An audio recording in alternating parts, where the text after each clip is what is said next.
As the sun dipped low, splashing the sky with streaks of orange and purple, Henry Wallace pulled his black Mercedes up the driveway of his two-story colonial home. His fingers tapped lightly on the leather steering wheel, a rare smile creeping across his usually serious face.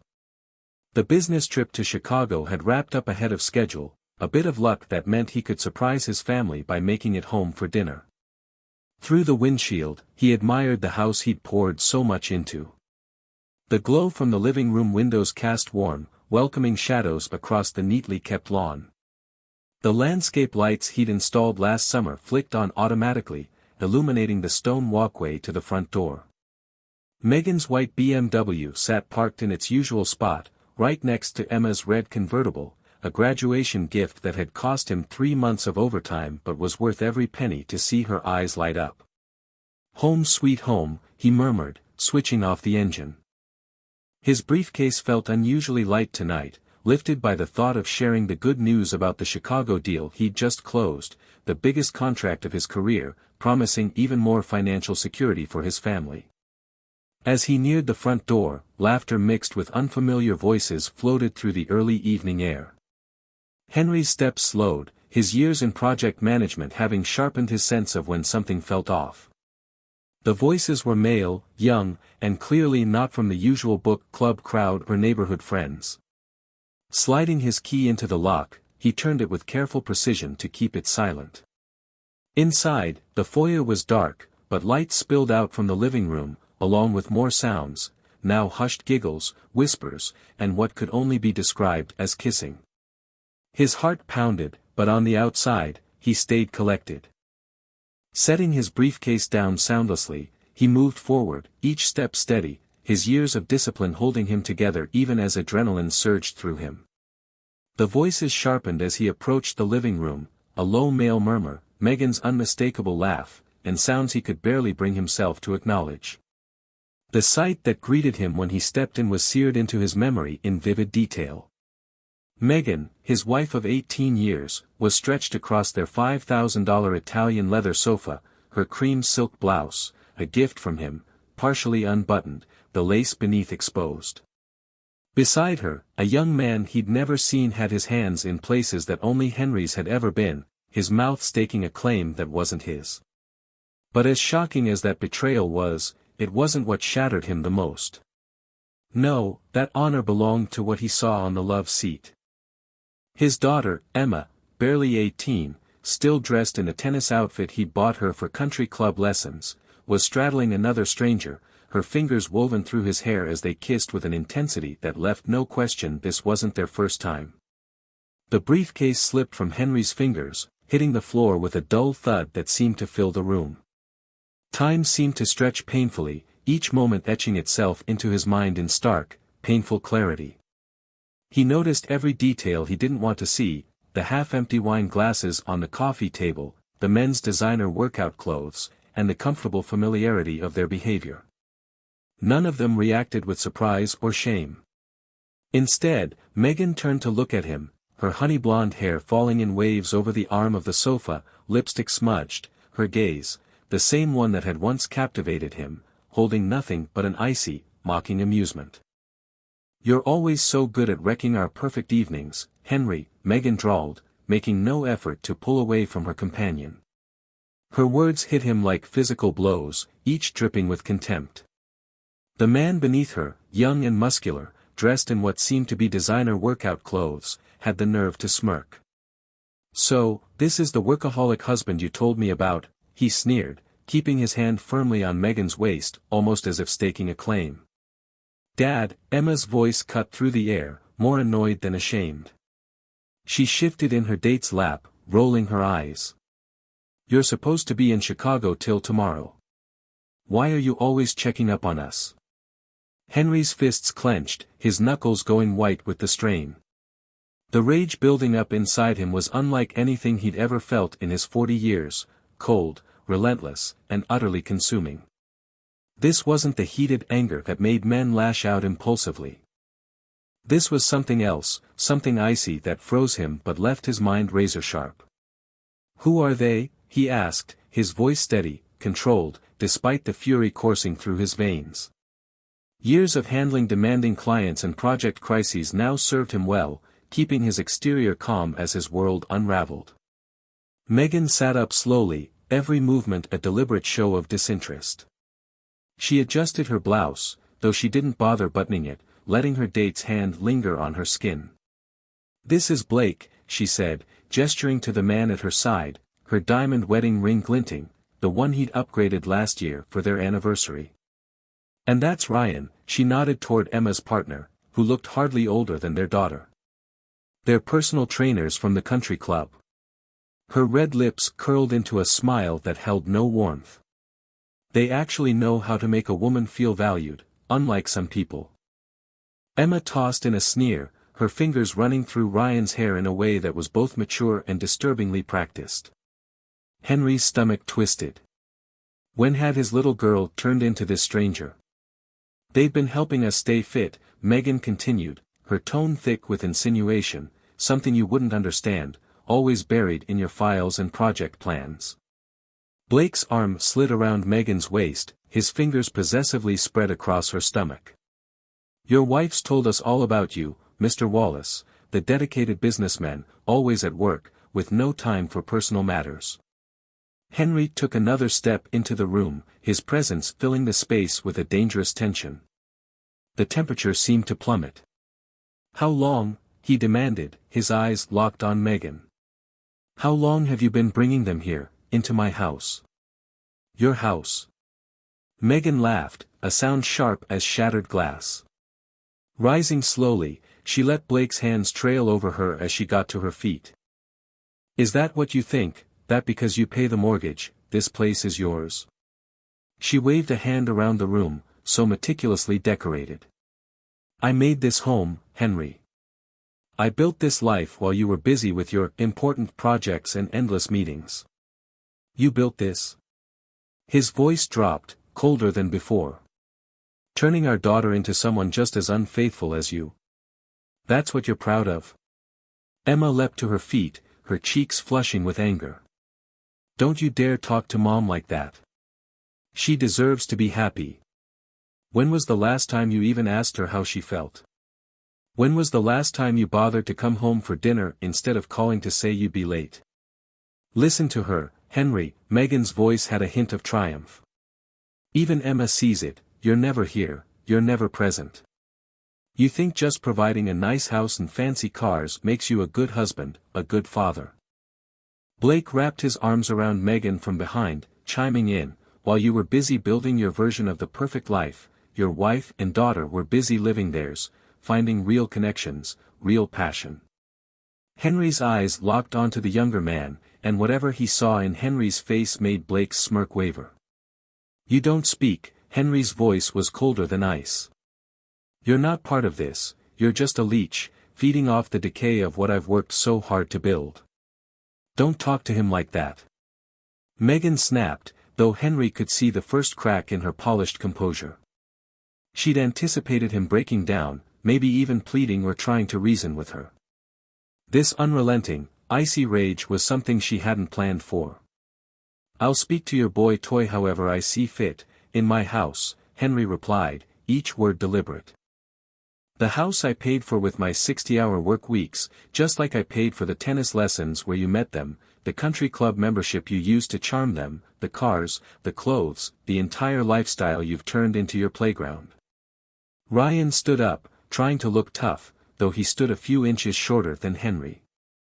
"Maybe we should just—" "Quiet," Henry interrupted him without even sparing him a glance. "You and your friend are leaving now, before I decide to make this even messier. They don't have to go anywhere."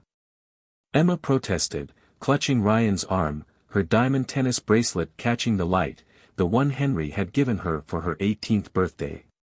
"This is our house too. You can't just boss people around like they're one of your construction workers." Henry looked at his daughter, truly looking at her this time. She had become a miniature version of Megan, the same sense of entitlement, the same calculated look behind her tears, the same complete disregard for anything resembling respect or morals.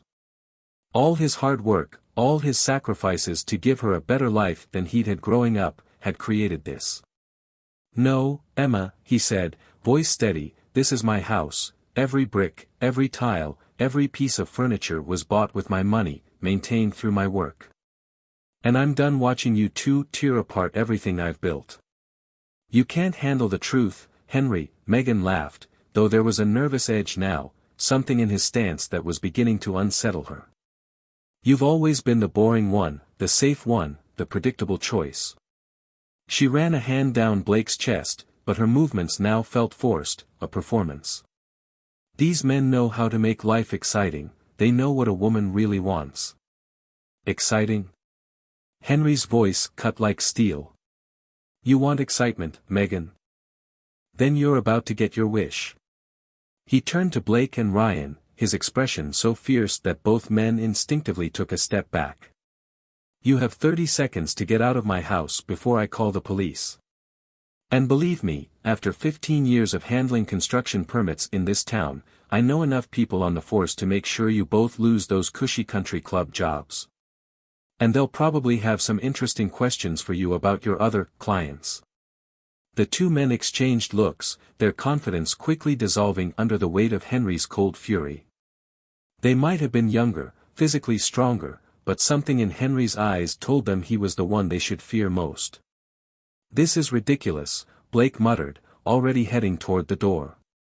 Ryan followed, casting an apologetic glance back at Emma, who responded with a strangled sob. Mom, Emma pleaded as her boyfriend retreated, do something. You can't let him do this. But Megan was watching Henry with growing hesitation. In 18 years of marriage, she had never seen him like this. She'd come to rely on manipulating his predictable patterns, his work-centered lifestyle, his tendency to keep the peace. This was something new, something that made her manicured fingers tremble as she clutched the edges of her half-buttoned blouse.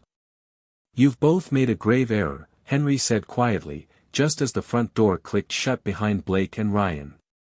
You thought you could pull this off because I'm level-headed, controlled, always planning things out. A smile crept onto his face, and both women took a cautious step back. Well, you're right about one thing, I always have a plan. Henry turned and left the living room, his footsteps steady and unhurried. Each step up the stairs echoed in the stillness of the house, broken only by Megan's shouts to come back and Emma's angry sobs. In their bedroom, the master suite he'd renovated just last year according to Megan's every preference, he pulled a leather suitcase from the closet. His movements were calm and deliberate as he began to pack, folding each item carefully. In his mind, he was already mapping out the next few steps he'd take in this new, unwanted game. He heard the sound of heels on hardwood just before Megan appeared in the doorway. Her blouse was fully buttoned now, though hastily and slightly crooked. Her usual mask of calm confidence was slipping, replaced by something almost like fear. What are you doing? Her voice shook a bit. What does it look like? He kept packing, not sparing her a glance as he opened his bedside drawer and removed his passport, birth certificate, and other essential documents. You can't just leave, she cried, stepping further into the room. The scent of the expensive perfume he'd bought her for Christmas filled the air, but now it only reminded him of another man's hands on her. We need to talk about this, you're being completely unreasonable. Unreasonable? He finally looked at her, his voice like ice. Was I unreasonable when I put in extra hours to buy you that BMW? When I paid for your spa days, your shopping sprees, your jewelry? His eyes went to the tennis bracelet on her wrist, a match to Emma's. Tell me, Megan, how many of your little escapades with Blake did that bracelet fund? This isn't about the money. She moved closer, reaching out to him. He grabbed her wrist before she could touch him, his grip firm yet restrained. Don't try to manipulate me, not anymore. He let her go, turning back to his packing. You've shown me exactly who you are, Megan. You and Emma both. Now, it's my turn to show you who I am. What's that supposed to mean? Her voice held a new edge of fear. It means, he replied, zipping up the suitcase, that you're about to learn the difference between a man who's patient and a man who's weak. He brushed past her, carrying the suitcase downstairs. Emma stood at the bottom, her face streaked with tears, her expensive makeup smeared. "Daddy, please," she pleaded. "Mom's right, you're never here, you don't know what it's like." "Oh, I understand," Henry replied, not breaking stride. "I understand that I've worked 60-hour weeks to give you both everything you ever wanted. I understand that instead of being grateful, you both threw it back in my face." Reaching the front door, he turned to look at both of them. "And I understand exactly what I'm going to do about it." "You're overreacting," Megan called from the stairs. "By tomorrow, you'll calm down, Anne." "No, Megan," he replied, his voice as cold as his gaze, "by tomorrow, you'll start to see exactly what you've done." His smile was calm, yet chilling. "You wanted excitement. Change. Something unpredictable. Well, congratulations, you're about to get exactly what you asked for." The door closed behind him with a final, decisive click, leaving Megan and Emma standing in the foyer, their carefully crafted world already starting to crack and crumble around them. 20 minutes later, Henry was seated in a suite at the Marriott, his laptop open and humming on the desk before him. The room was pricey, and he'd purposefully used the credit card that Megan had access to for the charge, making sure she'd know exactly where he was, though she wouldn't have that information for long. His fingers flew over the keyboard as he accessed their joint accounts. First, he transferred the majority of their liquid savings, close to $400,000, into a personal account she didn't even know existed. Then he opened their credit card accounts, American Express, Visa, MasterCard. One by one, he canceled each card in her name, taking screenshots of charges from high-end hotels on dates when she claimed she'd been at spa retreats. His phone buzzed constantly with calls and texts from Megan and Emma. He ignored every one, staying focused on his task. Finally, he picked up his phone and dialed his lawyer's private number. Ethan answered after the third ring, sounding groggy. "Henry, it's almost midnight. I need you to clear your schedule tomorrow morning," Henry said, wasting no time on pleasantries. "I'm filing for divorce." There was a pause, followed by the sound of rustling papers. "Divorce? What happened? You and Megan always seemed. I caught her with another man in our house. Emma was there too, with her own boyfriend for company." "Jesus," Ethan muttered, fully alert now. "Both of them, right there."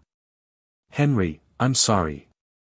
I'll call the office and clear my morning for first thing tomorrow." "We'll." "No," Henry interrupted. "Not first thing. I've got some things to handle first. I'll be there at 10.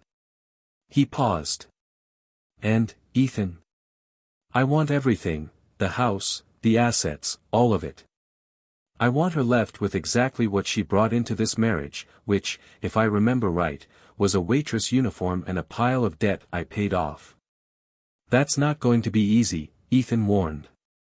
"Even with clear evidence of adultery, the courts usually—" "I don't care how tough it is," Henry replied, his voice cold and unyielding. "I don't care what it costs.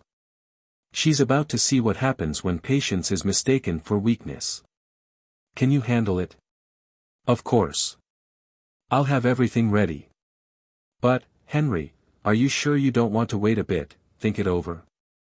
"I've been thinking for the last 3 hours, every second I listened to their lies, every excuse they threw at me. I'm done thinking. Now, I'm acting." He ended the call and turned his attention back to his laptop. Social isolation would be the next step. Megan's carefully built social status was her biggest pride, valued even more than his money. By tomorrow, her phone would be buzzing with gossip about her affairs. He knew precisely which of her friends to contact first, the ones who'd been envious of her all along, the ones who'd plaster on fake smiles while eagerly spreading word of her downfall. Another text lit up his screen. "You're being childish, Henry. Come home, and we can talk this through like adults. Don't throw away 18 years over one mistake. He laughed coldly. One mistake? No, this had been happening for months, maybe years, those late-night tennis sessions, those spa weekends, those endless shopping trips that somehow never produced any bags. Henry leaned back, his mind racing with layers of plans. Megan had always accused him of being boring, predictable, safe.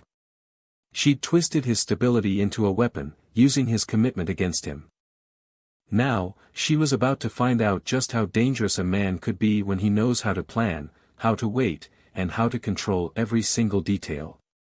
Henry opened his email and began drafting messages to key contacts, his bank manager, his financial advisor, the board at the country club. Each message was crafted with careful professionalism, restrained yet containing just enough detail to ensure Megan's comfortable life would start unraveling with the rise of the morning sun. You wanted excitement, Megan, he murmured into the silence. Well, tomorrow's going to be a thrill. Seated in his office, Henry's fingers hovered over his keyboard as he logged into their banking portal.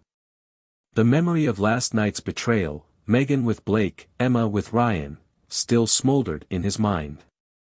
His jaw clenched as he carried out the first steps of his plan with calculated precision.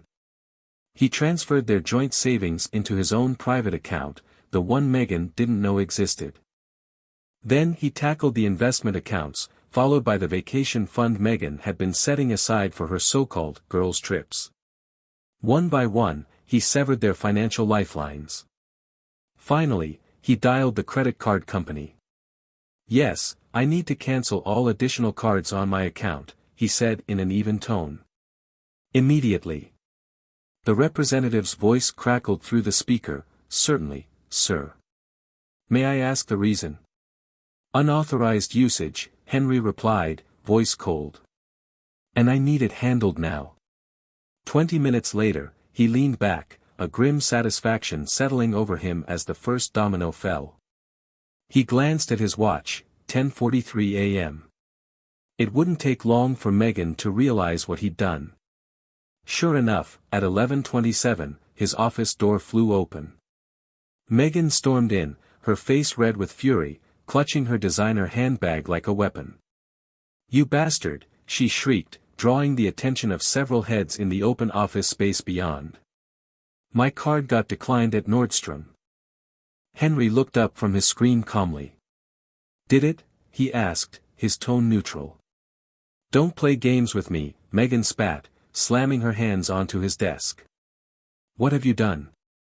I've taken back control, he replied, standing slowly. Did you really expect me to keep paying for your lifestyle after what I saw last night?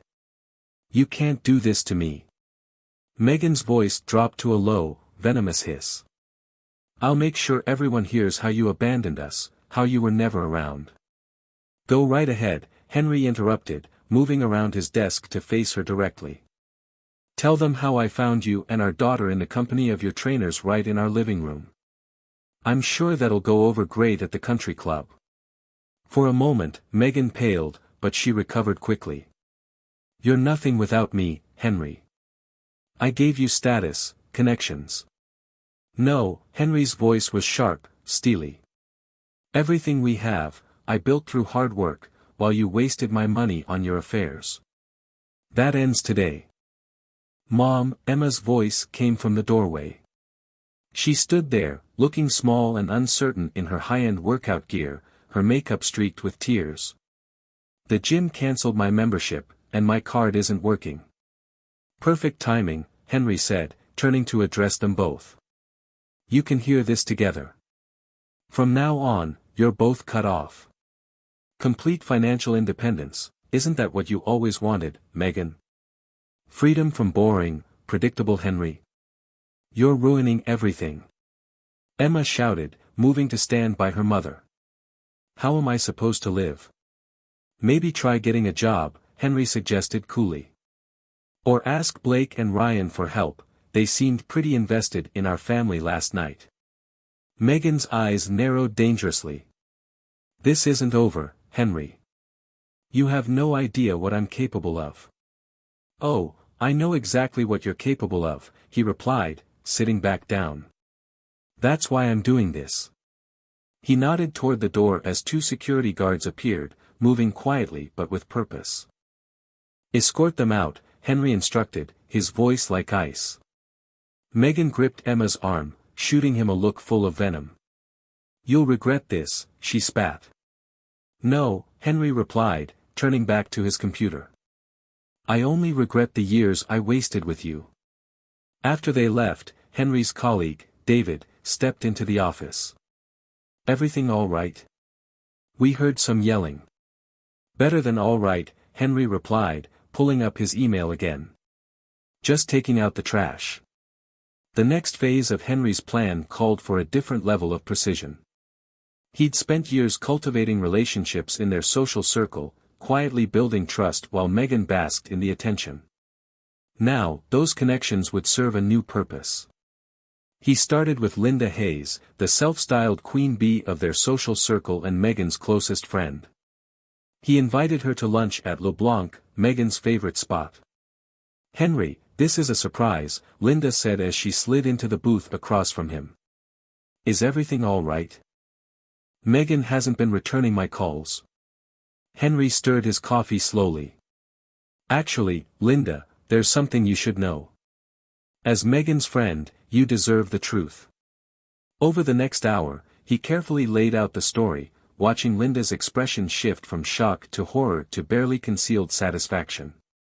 He knew Linda had long envied Megan's position in their social circle. The trainers? Linda gasped. Both of them? And with Emma there? Henry nodded, letting a heavy sigh underscore his disappointment. Emma wasn't just there, Linda, she was involved. Linda covered her mouth with her hand. No, Henry, that's unthinkable. I wish it wasn't true, Henry said, glancing down at his untouched plate. But I thought you should hear it from me before Megan tries to spin her own story. By the time lunch ended, Linda was already typing furiously on her phone. Henry knew the news would race through their social circle faster than wildfire. The effects were swift and brutal. That weekend, Megan arrived at her usual tennis club to find her membership had been accidentally revoked. At church on Sunday, the pews around her were conspicuously empty. Invitations to charity events and committee meetings disappeared overnight. Emma felt the chill as well, her Instagram followers plummeted by the hundreds, then the thousands. Her so-called friends stopped responding to texts. Even her favorite boutiques, where she had always enjoyed VIP treatment, suddenly couldn't find anything in her size. A week later, Henry's phone rang with a call from Megan's number. He let it go to voicemail. You think you're so clever, her voice crackled, thick with fury and tears, but you can't turn everyone against me. I built this life, these connections. Henry replied with a single text, you built nothing. You just spent my money.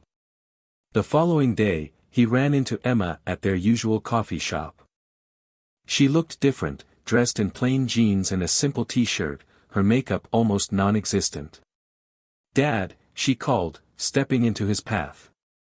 Please, can we talk? About what? He asked, not breaking stride as he approached the counter. About everything. Her voice softened, barely a whisper.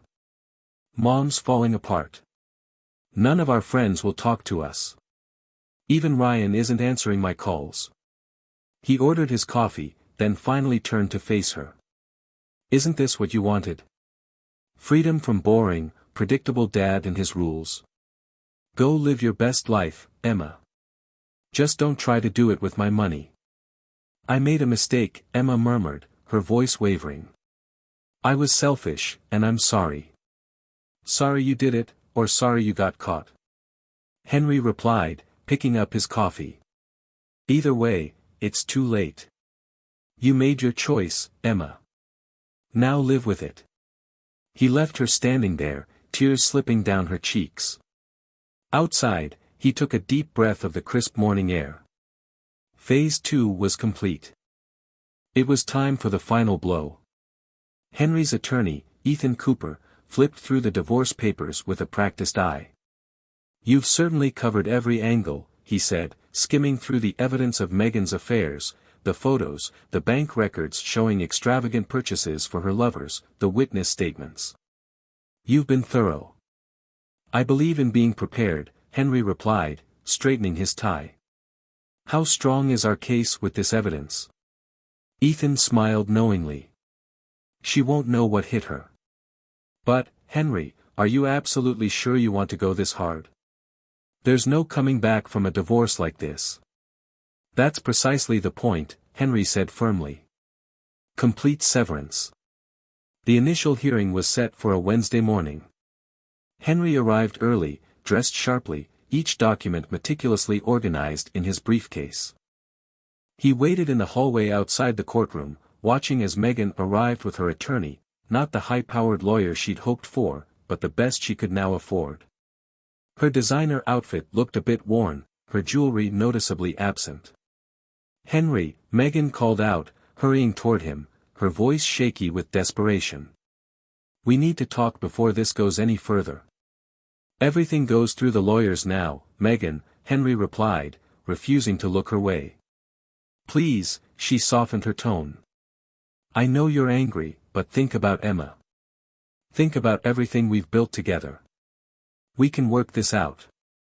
Henry finally turned, his gaze cold and unwavering. "Our life together was a lie, Meghan. You made sure of that." "Mr. Wallace," the bailiff announced, "we're ready for you inside." In the courtroom, Henry listened with satisfaction as Ethan meticulously presented their case. The evidence was overwhelming: photos, bank records, witness statements. Meghan's face grew paler with each revelation, her lawyer scrambling to pivot, attempting to paint Henry as a distant husband. But the tactic backfired and Ethan presented records of every family dinner Henry had organized, every vacation he'd planned, and every thoughtful gift he'd given, all while Meghan had been funneling their money into her affairs. "Furthermore, Your Honor," Ethan continued, "Mrs. Wallace's recent attempts to transfer assets from joint accounts indicate a pattern of financial misconduct that began well before her infidelity came to light." Meghan's lawyer jumped up. "Objection, Your Honor. Speculation." "Actually," Henry interjected, pulling out a new document from his briefcase. "We have evidence to support that claim." The papers detailed Meghan's attempts to open offshore accounts, each transaction timestamped and documented during Henry's audit of their finances. The judge's expression grew stern as she reviewed the documents. "Mrs. Wallace, this is extremely serious." Meghan broke down in tears, but Henry noticed her glancing at the judge, gauging her reaction. Some habits, he thought, were hard to break. "In light of this evidence," the judge continued, "I'm issuing an emergency injunction to freeze all remaining joint assets until the final dissolution. Mr. Wallace's petition for temporary exclusive control of marital finances is granted." Outside the courtroom, Meghan grabbed Henry's arm. "You can't do this to me," she hissed. "I'll expose everything about you, every dirty secret." "Go right ahead," Henry replied, calmly peeling her hand from his arm.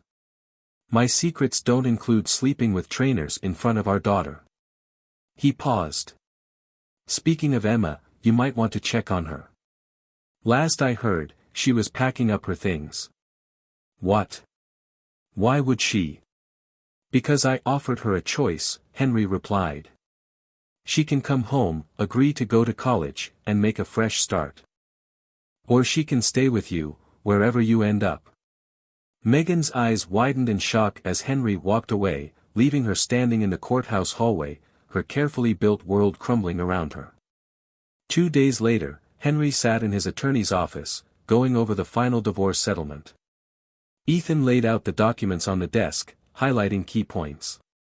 "The offshore accounts were the turning point," Ethan explained. "Once we proved she was hiding assets, the judge had no tolerance for her claims of unfair treatment. You get everything, the house, the investments, even her trust fund." "And Emma?" Henry asked, though he already knew the outcome. "Full custody, though since she's 18, it's mostly symbolic. Ethan shuffled some papers, pulling out a thick folder and spreading it open on the desk. But there's something else you need to see. Inside were years' worth of bank statements, credit card receipts, hotel reservations, all under Megan's name, dating back 5 years.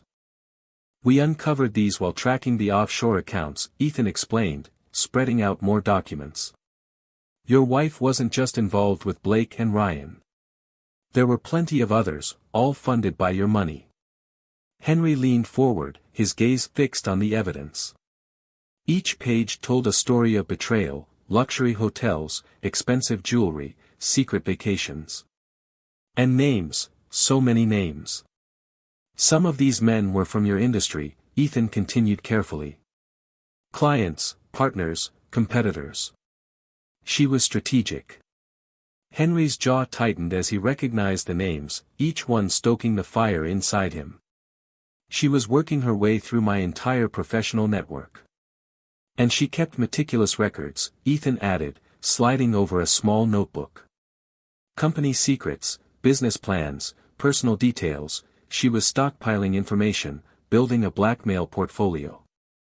As Henry flipped through the notebook, his anger transformed into a cold, calculated fury. This wasn't just infidelity, it was espionage. Precisely, Ethan nodded. And here's the worst part, she was grooming Emma to continue in her footsteps. The evidence was damning, emails to business associates introducing Emma, plans for private meetings, assurances of discretion. Megan had been preparing her own daughter to carry on her manipulative legacy. I want her completely ruined, Henry said quietly, his tone unyielding. Destroyed beyond recovery. The judge reviewed this evidence earlier this morning, Ethan said with a grim smile. That's why I called you in.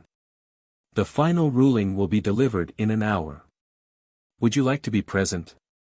The courtroom was nearly empty as the judge prepared to announce her decision. Megan sat alone at her table, her lawyer having quit once the new evidence surfaced. She looked small, scared, nothing like the confident manipulator she'd once been. In light of the overwhelming evidence of financial misconduct, emotional abuse, and conspiracy to commit blackmail, the judge declared, this court finds in favor of the plaintiff, Henry Wallace. All marital assets are awarded to him, including any contested offshore accounts. Megan started to cry, but the judge wasn't finished. Furthermore, Mrs. Wallace's attempts to involve a minor in her schemes warrant additional measures. I am issuing a restraining order barring her from coming within 500 feet of either Mr. Wallace or their daughter. No. Megan shot to her feet. You can't keep me away from my daughter. Sit down, Mrs. Wallace, the judge ordered. Unless you'd like to discuss the criminal charges this evidence could support. Megan sank back into her chair, defeated. Henry watched with a calm expression as the judge stripped away everything Megan had spent years scheming to build. Outside the courtroom, Megan made one last attempt. Henry, please, she pleaded, clutching his sleeve. I'll tell you everything, every man, every secret, every deal. Just don't leave me with nothing. Henry slowly peeled her hand from his arm. Goodbye, Megan. Don't contact me or Emma again. You can't do this, she screamed after him, her voice cracking with desperation. I made you. I gave you everything. Henry paused, turning back one last time. No, Megan. You only showed me who you really are. He paused, his gaze steady. And now everyone else knows, too. 3 months later, Henry stood in his new office, gazing out at the city lights. His company had weathered the storm of Megan's revelations, his immediate disclosure of her actions had even earned him respect from the board. A knock at the door interrupted his thoughts. He turned to see Emma standing there, looking different from the last time he'd seen her. Gone were the flashy clothes and heavy makeup, now she wore a simple sweater and jeans, her face fresh and young. Dad, Emma said softly as she stepped into the room, holding a letter. I got in. State University accepted me. Henry nodded, recalling their agreement. After the final hearing, he had given her a choice: go to college, live by his rules, and work to rebuild their relationship, or follow her mother's path alone.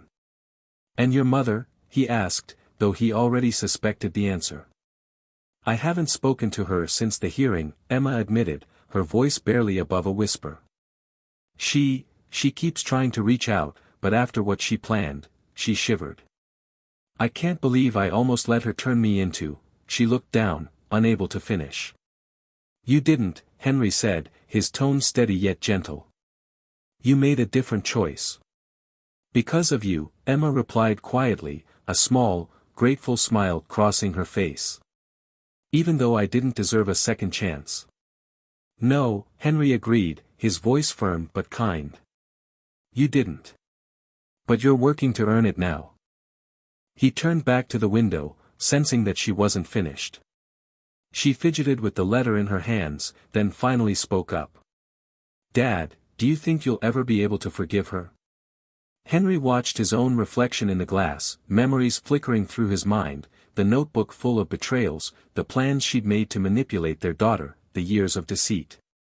"No," he replied, simply and honestly. "Some things can't be forgiven." Emma nodded slowly, a newfound understanding settling in her expression. "I understand that now. I really do." They stood side by side, both gazing out at the city lights shimmering like distant stars. Henry had lost a wife but had saved his daughter. More importantly, he'd taught them both that actions have consequences, that betrayal comes with a cost. And for him, that was enough.